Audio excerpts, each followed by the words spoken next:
Welcome to the Christmas Spectacular. Videos every day here on Dave's Cooking Show at 4 p.m. Central Standard Time.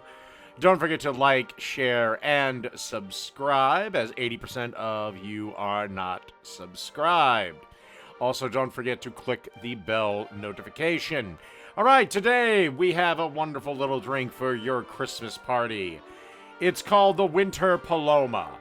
As you can see, I added 2 ounces of white tequila to a shaker.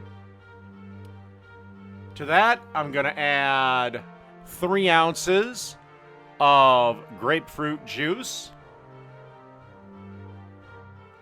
And then 1 ounce of tonic. And then a half an ounce of simple syrup. Put the top on our shaker and give it a shake. And then just pour it into an ice-filled tumbler.